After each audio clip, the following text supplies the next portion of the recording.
हरे कृष्णा। सही भक्तों का स्वागत है आज की कृष्ण कथा में। पहले हम मंगलाचरण कर लेते हैं जल्दी से।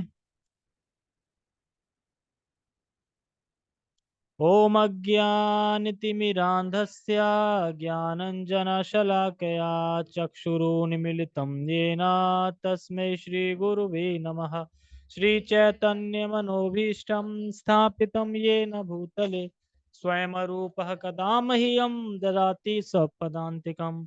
वन्देऽहं श्रीगुरो श्रीयुतापदकमलं श्रीगुरून् वैष्णवांश श्रीरूपं साग्रजातं सहगण रघुनाथं वितं तं सजीवं साद्वैतं सावधूतं परिजन सहितं कृष्ण चैतन्य देवं श्री राधा कृष्ण पादान सहगण ललिता श्री विशाखा द्विशांसा।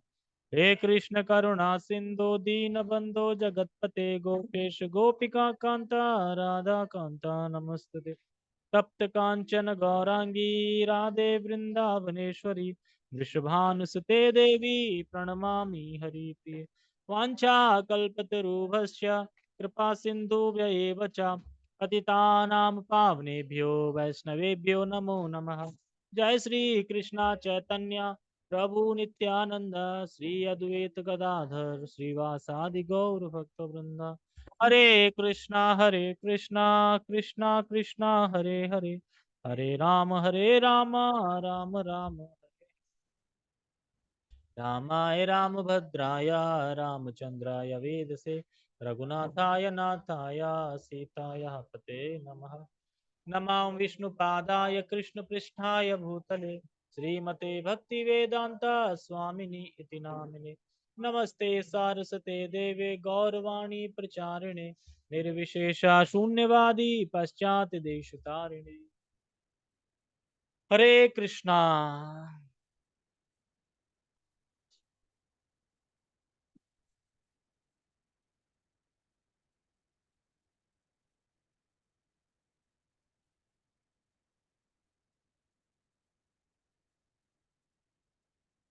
तो ये क्या खोल दिया मैंने?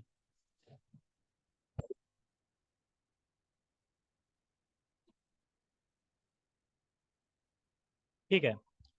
तो बहुत बहुत स्वागत है सभी सभी का। तो हमने कल जो चर्चा की थी वो यहाँ तक की थी कि भौतिक जगत में प्रत्येक वस्तु परम काल द्वारा भूत वर्तमान तथा भविष्य के द्वारा नियंत्रित हो रही है, किंतु सृष्टि के पूर्व कृष्ण विद्यमान थे और सृष्टि के हो जाने पर प्रत्येक वस्तु कृष्ण पर आश्रित है। और जब यह सृष्टि समाप्त होगी तो कृष्ण बचे रहेंगे, यानी कृष्ण आदि भगवान है। अतः वे सभी परिस्थिति में परम सत्य हैं। इसके बाद मैंने एक वो छोटी सी कहानी बताई थी ना, एक क्वेश्चन किया था किसी ने। सबसे पहले तो इंसान था, तो इन माता पिता थे, तो वो माता पिता सब कुछ हुए ना। तो नाम क्या उनका? नाम तो गूगल पे देख के हम देख लेंगे क्या है नाम। प्रभु जी ने बोला नेक्स्ट क्वेश्चन, ऐसे बोला था प्रभु जी ने next question। तो यहाँ पे हमने बात चर्चा कर खत्म करी थी। तो उसके बाद फिर हम आगे से पढ़ते हैं, ठीक है।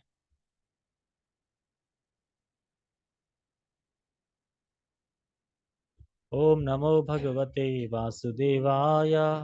ओम नमो भगवते वासुदेवाय। नारायणं नमस्कृत्य नरं चैव नरोत्तमं देवीं सरस्वतीं व्यासं ततो जयमुदीरये। हरे कृष्णा। ठीक है। तो हम कृष्ण कथा पढ़ रहे हैं। ये क्या है? तो क्या तुलसी महारानी नीचे है क्या? फोटो तो क्या चल रहा है। ठीक है। तो हम पढ़ते हैं आगे। पढ़ने से पहले मुझे एक चीज याद आ रही है कि ये जो शरणागत की जब बात आती है कि भगवान पे सरेंडर की, तो अगर हम भगवान पे शरणागत हो तो भगवान हमारी रक्षा करते हैं कि नहीं करते हैं? तो एक छोटी सी कथा आज मैं सुन रहा था राम कथा में, मतलब राम कथा में कथा गोवर्धन की है कि एक बाबा हुए हैं या एक संत मान लो। तो वो क्या करते थे कि गोवर्धन में रहते थे, अपना भजन वगैरह करते थे और जो खाने को मिल जाए खा लेते थे। और वह क्या है कि जीवन में उनके एक उद्देश्य था, एक ही वस्त्र धारण करते थे, सिर्फ कोपीन अकेला, और कुछ नहीं। कोपीन होता है नीचे पहनते हैं, कोपीन अकेला पहनते थे और कुछ नहीं पहनते थे बस। यानी यमुना में जाते थे, वो सॉरी यमुना नहीं, कुंड में जाते थे, कुंड में डुबकी लगाते थे और बाहर आते थे, थोड़ी देर वही कुपिन सूख जाता था, अपना भजन करने के लिए बैठ जाते थे, और जो भी कुछ परिक्रमा करनी होती कर लेते थे उसी से। फिर अगले दिन फिर कुंड में डालते थे, फिर निकल जाते थे, मतलब वही चल रहा था। तो कुछ और नहीं, सिर्फ एक ही। तो एक बार भाई, क्योंकि वो अब नहाते नहाते नहाते नहाते कमजोर हो गया कपड़ा, तो उसका जो नारा होता है ना, जो मतलब धागा टाइप का जो होता है, तो एक बार कुंड में नहा रहे थे तो झटके से टूट गई, और कुंड में ही बह गया वो तो अलग। अब वो कर आप कैसे, अब बिना कपड़े के कैसे करूं, क्या करूं। तो वो छुपते छुपाते जैसे तैसे आए, एक वृक्ष देखा, तो वृक्ष के पत्ते पत्ते लगा के बैठ गए एक स्थान पे, और बैठ के अपना भजन करने लगे बस। हरे कृष्ण कृष्ण कृष्ण हरे हरे, हरे राम राम राम हरे हरे। अब भजन करते रहे। अब सोच रहे कि यार क्या करूं अब उठ के जा नहीं सकता, तो कपड़े नहीं, पत्ते रख लिए थे ऐसे ही बैठे थे। अब जा नहीं सकते, भोजन वोजन के लिए कहीं जा नहीं सकते, क्या करूं। कहते हैं कि लग रहा है ठाकुर जी की यही इच्छा है कि अब मैं यहीं भजन करते करते मेरी समाधि यहीं लग जाए।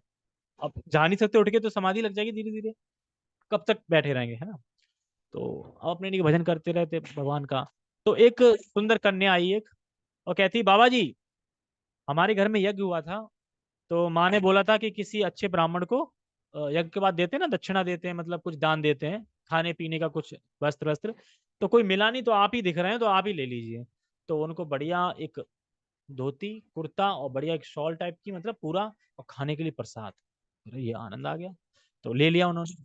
तो तब तो, क्योंकि अब वहीं बैठे थे ना, तो अब उन्होंने जब वो खा पी लिया और वस्त्र से धारण कर ली, तो कह रही चल अब हमने वस्त्र पहन लिए, अब धन्यवाद करने जाता हूँ उसका भी। कौन था, उसने फलाना फलाना बताया था कि मैं वहां से आई हूँ।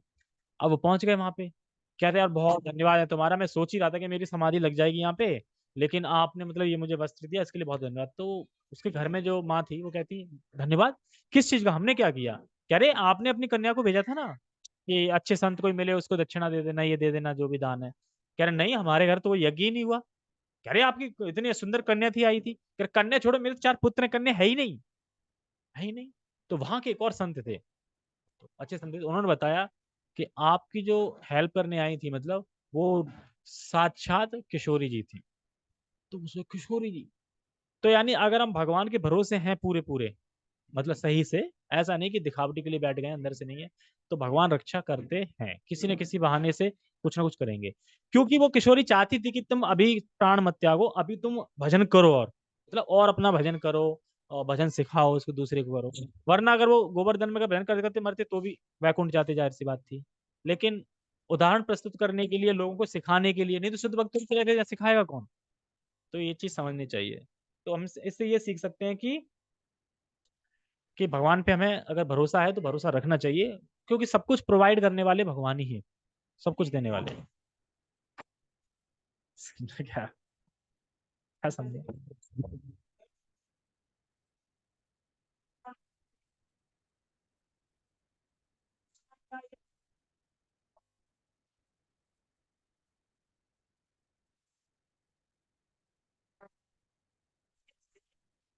नहीं नहीं, थोड़ा प्रैक्टिकल भी रहना है ना, प्रैक्टिकल भी रहना है, मतलब थोड़ा प्रैक्टिकल रहना, मतलब ये है कि ऐसा भी नहीं है कि अपनी जॉब ही दांव पे लगा दो, मतलब क्योंकि ये उस टाइम के लिए है कि जब तुम पूर्ण शरणागत हो गए हो, पूरा पूरा है, पूर्ण शरणागत तो स्थिति पे हो नहीं अभी तुम, और फिर भगवान को जा रहे हो, क्योंकि अभी हमारा हृदय शुद्ध नहीं है, तो कहाँ से वो होगा।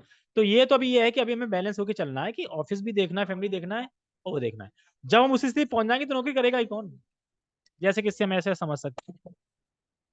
ये देखो सबके हृदय में होता है, जब भी किसी चीज का बोला जाता है जाने के लिए, तो ध्यान रखना तुम्हारे हृदय में तुरंत रहेगा तुम्हें जाना है कि नहीं जाना है। ये बात तुरंत आ जाती है, जाना है कि नहीं जाना है, मतलब आना ना माइंड में, हाँ जाना है। जाना है, तुम किसी ना किसी करके छुट्टी ले ही लोगे, फिर जाना है पक्का, अगर जाना है तो कुछ ना कुछ करके छुट्टी ले लोगे।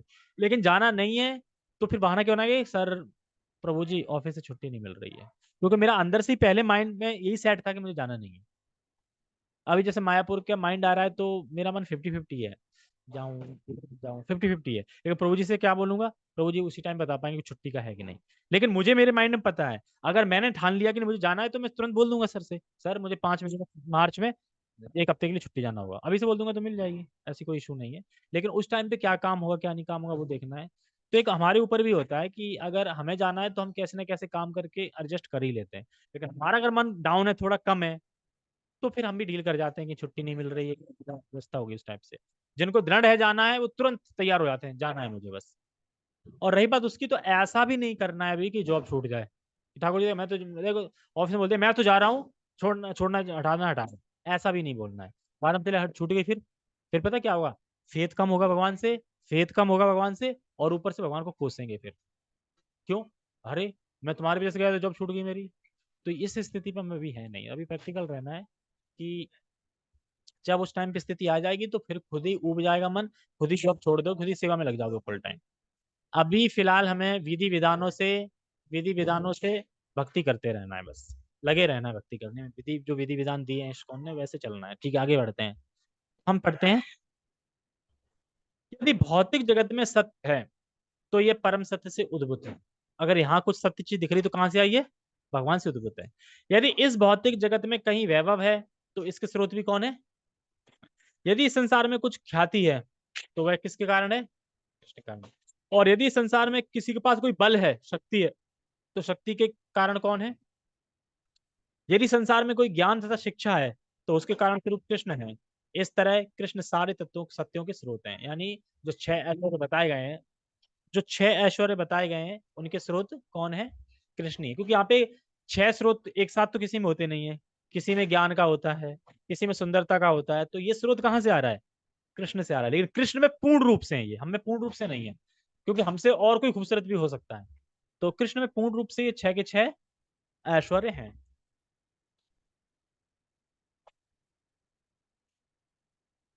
यह भौतिक जगत 5 प्रमुख पृथ्वी, जल, अग्नि, वायु तथा आकाश से बना हुआ है, और ये सारे तत्व कृष्ण से ही उद्भूत हैं। भौतिक विज्ञानी इन 5 मूल तत्वों को भौतिक सृष्टि का कारण मानते हैं, किंतु ये सारे तत्व अपनी स्थूल तथा सूक्ष्म अवस्थाओं में कृष्ण द्वारा ही उत्पन्न है। विज्ञानी लोग क्या सोचते हैं कि ये जो 5 है इन्हीं से सृष्टि बनी है, इन्हीं से सब कुछ बना है। ये नहीं समझ पाते कि ये किसके कारण है, ये कहाँ से आए हैं, इनका वो पता नहीं लगा पाते। लगाएंगे पता तो कहेंगे अपने आप बन गया, विस्फोट हो गया, ये हो गया, इस तरीके से, पर क्लियर नहीं बता पाते। और जो भी सूक्ष्म कारण दिख रहे हैं ना, सूक्ष्म कारण भी दिख रहे हैं, वो भी सब कृष्ण से युद्ध होते हैं। इस भौतिक जगत में कार्यरत समस्त जीव भी उनकी तटस्थ शक्ति के प्रतिफल हैं। भगवत गीता के 7वें अध्याय में स्पष्ट कहा गया है कि सारा संसार कृष्ण की परा तथा अपना नामक 2 प्रकार की शक्ति का संयोग है। उस दिन प्रभु जी पूछ रहे थे ना, परा अपरा क्या है? तो आत्मा पराशक्ति और पदार्थ अपरा, अपरा में आती है। क्योंकि अपरा जो शक्ति है, यानी पदार्थ, पदार्थ तब तक नहीं चल सकता जब तक कि वह पराशक्ति के संपर्क में नहीं आएगा। जैसे कुर्सी है, अब कुर्सी अपरा है, मान लो पदार्थ है, और जैसे कोई जीवित व्यक्ति यानी पराशक्ति उसमें संपर्क करेगी, वैसे हिलने लगेगी, चलने लगेगी, कुछ भी कर लो, जैसे कि जहाज बनाया, कुछ भी बनाया, बस होगी। तो जब तक वह पराशक्ति के संपर्क में नहीं आएगी तब तक वो मैटर ही है, मतलब जड़ है एक तरीके से, कोई भी चीज हो। तो परा मतलब प्रभुपाद जी भी बोलते हैं, परा मतलब पदार्थ, क्योंकि जो कुंती की शिक्षा उसमें लिखा था, परा मतलब आत्मा और अपरा मतलब पदार्थ। ठीक है, जीवात्मा भगवान की पराशक्ति है, यानी आत्मा, और निर्जीव भौतिक तत्व अपराशक्ति, समझ, निर्जीव मतलब पदार्थ। सुप्तावस्था में प्रत्येक वस्तु कृष्ण में समाहित रहती है। सुप्तावस्था मतलब जब सृष्टि समाप्त हो जाती है तो हम सुप्तावस्था में रहते हैं, कुछ याद नहीं है, सब वो सब वहां समा जाती है। और फिर जब जैसे मान लो कि कोई पत्नी किसी की सो रही है और पति उठा दे, चलो चलो उठो अब सब आ गया, काम करने लग जाओ, तो इसी तरीके से, तो इसी तरीके से माया देवी मतलब सो रही होती है, मतलब पूरी सृष्टि सो रही होती है, फिर एकदम जगा देते हैं, फिर शिकार स्टार्ट हो जाता है सारा, इस तरीके से। देवतागण भौतिक प्रकृति के विश्लेषण अध्ययन द्वारा भगवान के परम रूप की सादर प्रार्थना करते रहे हैं। यह भौतिक प्रकृति क्या है? यह एक वृक्ष के समान है। वृक्ष भूमि पर खड़ा रहता है, इसी तरह भौतिक प्राकृत रूपी वृक्ष, यह वृक्ष प्रकृति रूपी भूमि पर खड़ा है। इस भौतिक प्राकृत की तुलना वृक्ष से की जाती है। वृक्ष आया था भगवद गीता में, उल्टा वृक्ष सीधा वृक्ष, क्योंकि सामने आने समय आने पर वृक्ष को काट लिया जाता है। तो वृक्ष का अर्थ है वह जो जो अंत तक काट जाता है। तो जब बताए वृक्ष की जड़ें काटनी है, जब तुम जड़ें नहीं काटेंगे तो जड़ें बड़ी होती जाएंगी, हम फंसते जाएंगे इसमें, मतलब फंसते जाएंगे। तो जड़ें हमको काटनी है, और इस जड़ से काट के मूल जो पेड़ है, जो सीधा वृक्ष है, जो वहां पहुंचना है। ये उल्टा वृक्ष है। अश्वत्थ वृक्ष बताया था ना, याद है ना, कौन से अध्याय में था? 13 में, 14 में, अश्वत्थ वृक्ष, ऐसे ही कुछ था। अश्वत्थ वृक्ष का तो उसी के बारे में बता रहे हैं हम। अतः भौतिक प्राकृत का यह वृक्ष परम सत्य नहीं माना जा सकता, क्योंकि इस पर काल का प्रभाव पड़ता है। यहाँ पे जो वृक्ष है ना, ये परम सत्य नहीं माना, क्योंकि इसमें काल का प्रभाव पड़ता है ना, वहां नहीं पड़ता काल का प्रभाव। किंतु कृष्ण का शरीर शाश्वत है। वे भौतिक प्राकृत यानी सृष्टि के पहले भी विद्यमान थे, भौतिक जगत के अस्तित्व में होने पर भी विद्यमान है, और जब इसका विलय हो जाएगा तभी वे विद्यमान रहेंगे। अतः केवल कृष्ण को ही परम सत्य माना जा सकता है। अब देखो, एक बार जरा मनन करके सोचो, हम कभी जब ट्रिप पे जाते हैं, कहीं रास्ते में जा रहे हैं, मान लो कोई फेमस भक्त जा रहा है, जैसे मान लो हिज अमोघ लीला प्रभु जी जा रहे हैं, मान लो अकेले जा रहे हैं, अब देख लो ऊपर सो प्रभु जी, हम सोचेंगे कि हम उनके बगल पे चलते हैं, शायद क्या बोलेंगे हमसे वो, और हम पहुंच गए और प्रभु जी ना फ्रेंडली बोलने लगे, और आपकी मतलब फ्रेंडली बोलने लगे सही से, बिल्कुल ना लगे कि मतलब ये उच्च कोटि के भक्त अपने आप को बता रहे हैं या तुम तो छोटे हम क्या बोले, तो बहुत आनंद आएगा ना, अच्छा लगेगा। उसी प्रकार से सोचो, कृष्ण जिनका शरीर शाश्वत है, जो परम ईश्वर हैं, वो हमसे इस तरीके से बात करें तो कैसा लगेगा? यार की तरह, फ्रेंड की तरह, दोस्त की तरह देखने में कैसे लगेंगे वो, क्योंकि उनके शरीर और उनमें कोई भेद नहीं है। उन्हें जब हम टच करेंगे तो हमें फीलिंग कैसी आएगी? हमारी चीज को छूते हैं तो कुछ ना कुछ फीलिंग आती है ना। तो भगवान को जब टच करेंगे, स्पर्श करेंगे तो कैसी फीलिंग आएगी? कैसे सॉफ्ट होंगे वो, मतलब कैसे होंगे? उनका आंखें कैसी होंगी, कैसे दिख रहे होंगे, आवाज कैसी होगी, क्योंकि आवाज हर किसी की आवाज से भी मोहित हो जाते हैं ना, आवाज अच्छी होती है, तो भगवान की आवाज कैसी होगी? तो ये जरा सोच के देखो, जब हम भौतिक संसार में जो बड़ा फेमस लोग हैं उनसे जब वो बात कर ले हाय हेलो, तो बड़ा खुश हो जाते हैं, हाँ हमसे इसने बात होगी, फोटो खिंचवा लेते हैं। और जो सबके स्रोत हैं वो हमसे बात करेंगे तो कितना खुशी आनंद आएगा हमें देखने से ही। दूर के दूर कृष्ण जा रहे हैं, पता चल जाए कि वो कृष्ण जा रहे हैं, भाग के दौड़ के एकदम जाए और कृष्ण बोलने लगे सही से, पगड़ी है, मोर पंख है, वंशी है रखी यहाँ पे, और गाय चराने जा रहे हैं, हमसे बातें कर रहे हैं, और हमें लगेगा यार कृष्ण के तो कितने, सब लोग भक्ति कर रहे हैं, सब लोग धाम पहुंचना चाह रहे हैं यहाँ पे, जो भी भक्ति कर रहा है, तो भक्त भगवान तो भीड़ से घिरे होंगे, तो हमें कहा, हमसे कहाँ बोलेंगे? लेकिन भगवान सबके लिए उपलब्ध है, इंडिविजुअल, सबके लिए, हर एक आत्मा के स्वागत करने के लिए इंडिविजुअल उपलब्ध है, उपलब्ध है। ऐसा कभी नहीं हो सकता कि भगवान हमें भाव नहीं दे रहा है, किसी और को भाव दे रहा है, ऐसा फील ही नहीं होगा वहां पे। वहां पे सब प्रसन्न है, सबको लग रहा है मतलब कि सब प्रसन्न होते हैं। गोपियां जो रहती हैं, तो गोपियां जैसे कि इतना प्रेम करती हैं, मतलब उनको कि वो अपने काम करते हुए भी उनको याद कर रही हैं। यहाँ तक कि राधा रानी का प्रेम तो बताते हैं इतना है कि राधा रानी कृष्ण की गोद में लेटी हैं और कृष्ण को याद कर रही हैं, कृष्ण कहाँ हो तुम? अब कृष्ण कह रहे हैं अब मैं क्या करूं, बताओ इससे ज्यादा? कोई पास होने के बाद भी उन्हें वियोग हो रहा है उनसे, तो फिर वो क्या कर सकते हैं? इससे ज्यादा क्या कर सकते हैं? मतलब कृष्ण पास तो है, लेकिन फिर भी कृष्ण की रो रही है, कृष्ण कहाँ है? तो मैं हूं, तो कृष्ण कहाँ है तब भी रो रही है, पूछ रही है इधर उधर। तभी तो फिर चैतन्य महाप्रभु रूप में आया कि इतना कितना प्रगाढ़ प्रेम है, मैं ये फील करके देखना चाहता हूँ। तो फिर राधा रानी अंकाती लेके आए ना कि कैसे भटक रहे हैं, कृष्ण कहाँ हो, पेड़ पे टक्कर मार रहे हैं, पेड़ का आलिंगन कर रहे हैं, कृष्ण चलेगा, इस तरीके से पूरा राधा राजा रानी का भाव। तो हमें समझना ही चाहिए कि ये इतना प्रेम कर सकते, कोई सामने बैठा हो फिर भी याद आ रही हो उसकी। ऐसे है राधा रानी की। जैसे कि जब कुरुक्षेत्र में जाती है राधा रानी, तो कृष्ण को देख के लगता है कि वो है ही नहीं, मुझे तो वही कृष्ण चाहिए जो श्याम सुंदर जो है ना, क्योंकि यहाँ पे तो राजसी वेश में है, छत्री में उसमें है, तो नहीं, तो उनको आनंद ही नहीं आया देख। कहाँ पे? कठोपनिषद में भी प्रकृति रूपी भूमि पर खड़े हुए भौतिक जगत रूपी वृक्ष का उदाहरण मिलता है। इस वृक्ष में दो प्रकार के फल होते हैं। कौन कौन से? हाँ, सुख और दुख। तो इंसान क्या होता है, पहला फल खाता है, खाया, मीठा लगा, ओ आनंद आ गया, और जैसे लिया ना, कड़वा, ओ, अब कड़वा मुंह के बाद क्या है, मीठा चाहिए ना, फिर थोड़ा फल, फिर मीठा, आनंद आ गया, फिर एक और। तो जब कड़वा आता है तो अरे यार मूड खराब हो जाता है, लेकिन जब मीठा आता है ना तो क्या कहते हैं, और। तो वही है, हम जब दुख में आते हैं, दुख से सुख आता है, हाँ सही है, जगत बहुत अच्छा है, जगत ये रहने लायक है जगत। पर ये बिल्कुल रहने लायक जगत नहीं है।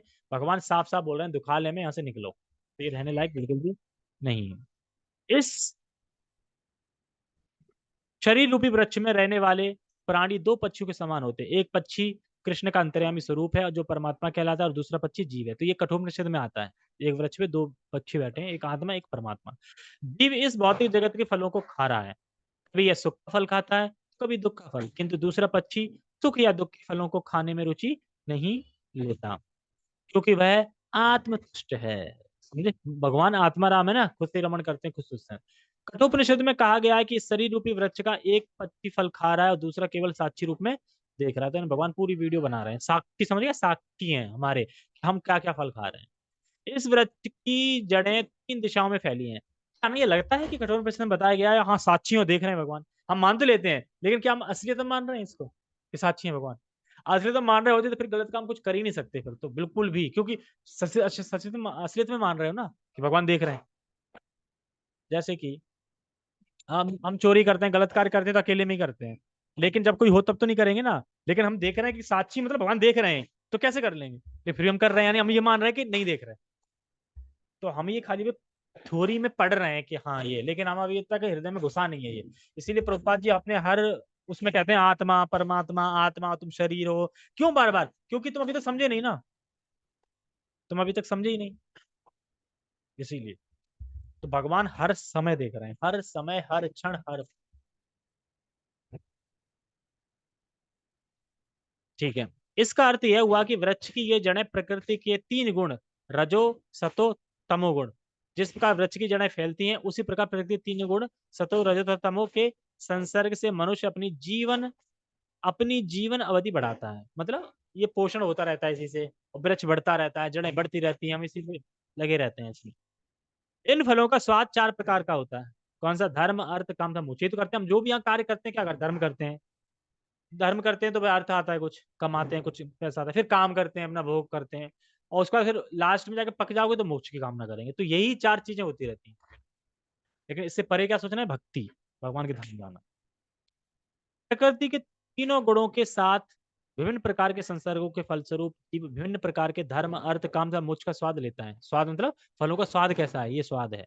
व्यवहारिक रूप से सारा भौतिक कार्य अज्ञान इन तमोगुण में किया जाता है। अज्ञान जो भी है ना, पता ही नहीं है, मतलब उल्टा कर रहे हैं, विपरीत, शास्त्र विपरीत, तो सब ये तमोगुण में आता है। अज्ञान, टोटली इग्नोरेंस, तमोगुण में आता है। इन भौतिक फलों का स्वाद पांच इंद्रियों द्वारा ग्रहण किया जाता है। कैसे करते हैं? पांच इंद्रिया द्वारा अर्जित किया जाता है। छह प्रकार के कोणों यानी दोषों से प्रभावित होती है। शोक, मोह, दुर्बलता, मृत्यु, भूख तथा प्यास। यह भौतिक शरीर या भौतिक जगत सात कोषों आवरण से ढका है। तो पता ही है ना, सात आवरणों से ढका है ये पूरा। एक लेयर, मतलब लेयर पे लेयर होती है, इनसे ढका। ये भागवतम में आता है, विख्यात से व्याख्या दी है उनकी। चाप, पेशी, मांस, मज्जा, अस्थि, वासा तथा वीर। वृक्ष की आठ शाखाएं हैं। पृथ्वी, जल, अग्नि, वायु, शून्य यानी आकाश, और है मन, बुद्धि, अहंकार। ये तरह से पूरा उदाहरण है। 25 तत्व होते हैं ना, आत्मा सहित 24 तत्व बन जाते हैं। पूरा पूरा ये सब जड़ें उनमें से हो रहा है। इस शरीर में 9 द्वार हैं, 2 आंखें, 2 नथने, 2 कान, एक मुंह, एक शिश्न, एक गुदा आदि। और इस शरीर के भीतर 10 प्रकार के आंतरिक वायु हैं, प्राण है। मतलब प्राण, अपान, उदान, व्यान, समान, आन। जैसे ना अपने प्राण वायु में जब कुछ कमी आती है ना तो हम बीमार हो जाते हैं। मतलब बीमार हो गए, जैसे यहाँ की कोई वायु में विकार आ गया तो जुकाम हो जाएगा, गला बैठ जाएगा। इसी कहते हैं प्राणायाम करो, मतलब वायु ठीक हो जाएगी ना तो विकार सही हो जाएगा। तो इसीलिए प्राणायाम बताते हैं। जैसा कि ऊपर कहा जा चुका, इस वृक्ष पर बैठे दो पक्षी जीवात्मा तथा अंतर्यामी भगवान हैं। यहाँ पर वर्णित भौतिक जगत के मूल कारण भगवान ही हैं। वे अपना विस्तार करते हैं और भौतिक जगत के तीन गुणों को अपने अधिकार में करते हैं। विष्णु सतोगुण को संभालते हैं, और ब्रह्मा रजोगुण को, और शिव जी तमोगुण का भार ग्रहण करते हैं। तो सबसे कठिन कौन सा है? तमोगुण है, यानी ब्रह्म शिव जी ज्यादा कठिन कार्य करते हैं। तमोगुण को संभालना ही तो बड़ा मुश्किल है। शिव जी नहीं, तमोगुण का मतलब शिव जी, मतलब हार्ड काम उनको ही दिया जाता है। विष्णु वैसे मेंटेनेंस भी हार्ड काम है, लेकिन मैं उस परिपेश पे कर, पालन करना बताया गया है मुख्य है, और उसमें ज्यादा लगता है। लेकिन मैं उस पर बात कर रहा हूँ कि जो भी हार्डली काम दिए जाते हैं ना, वो शिव को दिए जाते हैं। जैसे हार्ड है ना, तमोगुणी बेकार लोग होते हैं तो तमोगुण को दिया गया है। उसमें सतोगुणी आ रहे हैं ना विष्णु के उसमें। जैसे कि जहर पीना है तो कौन पिएगा? शिव जी पिएंगे। तो यानी जैसे कि मायावाद का प्रचार करना है तो कौन जाएगा? शिव जी। अरे यार मैं ही भगवान, मैं ही मिला हूँ, मैं ही, आप ही जाओ। शंकराचार्य बन के आते हैं ना, मायावाद का प्रचार करते हैं, हम भगवान में लीन हो जाएंगे, जो भी है मिल जाएंगे, हम तुम एक हैं, ऐसा करके आता ना। तो शंकराचार्य के उसमें आता है। लेकिन शंकराचार्य क्या कहते हैं? गीता की प्रशंसा नहीं करते हैं वो कहते हैं कि मैं तो एक वही है, श्याम सुंदर, वही मैंने। लेकिन वो भ्रम में डालने के लिए कि जो लोग चाहे छटनी हो जाए इस तरीके से। यहाँ पर वर्णित भौतिक जगत के मूल कारण भगवान ही हैं। वे अपना विस्तार करते हैं और भौतिक जगत के तीनों गुणों को अपने अधिकार में करते हैं। विष्णु सतोगुण को ये पढ़ लिया, ठीक है। कहाँ तक पढ़ लिया? हाँ, संहार करते हैं। अतः संपूर्ण सृष्टि परमेश्वर पर आश्रित है। यही इसकी उत्पत्ति, पालन तथा संहार के कारण है। और जब इस संपूर्ण सृष्टि का विलय हो जाता है तो भगवान की शक्ति के रूप में यह सूक्ष्म सृष्टि भगवान के शरीर के भीतर स्थित रहती है। देवताओं ने स्तुति की, इस समय परमेश्वर कृष्ण जगत के पालन हेतु जन्म ले रहे हैं। वास्तव में परम कारण एक ही है, किंतु प्रकृति के तीन गुणों के द्वारा भ्रमित हो जाने के कारण अल्पज्ञानी व्यक्ति समझते हैं कि यह जगत विभिन्न कारणों से प्रकट हो रहा है। कौन लोग समझते हैं? वैज्ञानिक वगैरह, अल्प बुद्धि वाले। बुद्धिमान है वे देख सकते हैं कि इसका कारण एक कौन है? कृष्ण है। जैसा कि ब्रह्म संहिता में कहा गया, ईश्वर परमा कृष्ण सर्व कारण कारणम। भगवान कृष्ण समस्त कारणों के कारण है। ब्रह्मा सृष्टि के लिए नियुक्त किए गए एजेंट हैं। विष्णु पालन के लिए कृष्ण के अंश हैं और शिव जी विलय के कृष्ण विष्णु विलय के लिए कृष्ण के अंश हैं। समझ गए? तो जो ब्रह्मा है वो सृष्टि के एजेंट हैं, सृष्टि करते हैं, शरीर बनाते हैं। विष्णु पालन करते हैं, कृष्ण के अंश हैं। और शिव जी विलय करते हैं, कृष्ण के अंश हैं। आगे हम पढ़ेंगे कल, क्योंकि ना डिस्टर्बेंस बहुत हो रही है फटाको। ओके। जगत गुरु शील प्रभुपाद की जय। श्रीमद कृष्ण कथा की जय। निताय निताय गौर प्रेमानंदे। हरे कृष्णा।